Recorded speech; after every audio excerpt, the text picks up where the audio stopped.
My Molly Hollar, I knew this moment would come.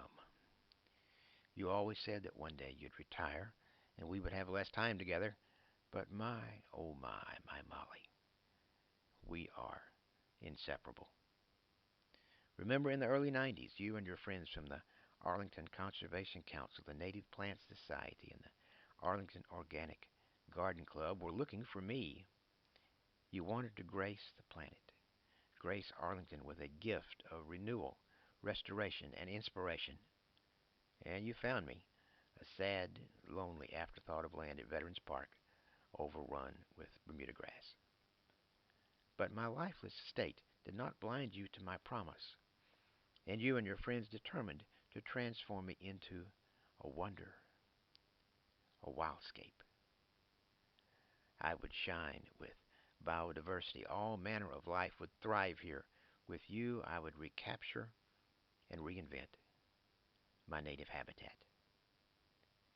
With your friends, you applied for and received a small sum to begin the efforts. You were tireless, researching, reading, researching more. You read every book, went to every conference, consulted all the experts to be sure I would fulfill my potential in every way. Each day you came, unless you were away visiting family or learning something you could bring back to me, you would come early, perhaps leave for lunch, preferably with a friend or two, and return in the afternoon. Others often would come early too, bring plants and ready to dig or weed or water. You knew every plant. You knew where each would go. Not every project was initially successful. Some areas were stubborn and had to be worked and reworked over and over again.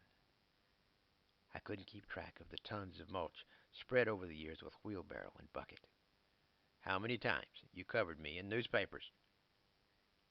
I think now, 20 years later, perhaps the crew is finally freeing me from Bermuda, though I still have some weeds to keep everybody busy for a while.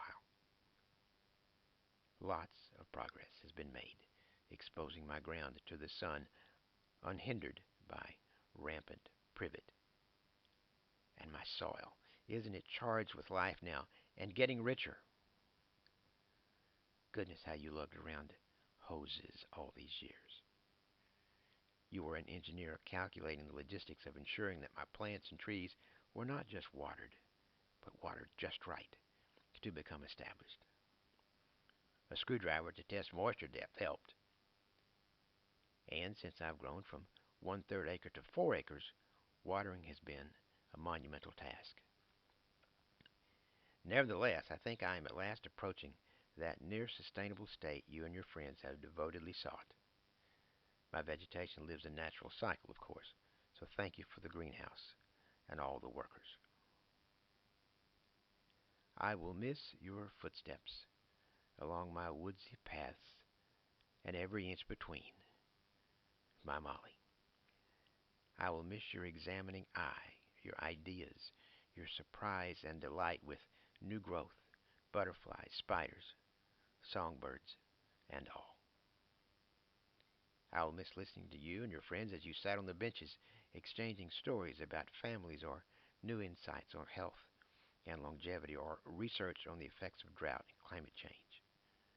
All the while you passed around bits of fruit or nuts and seeds, you always had food and water to share.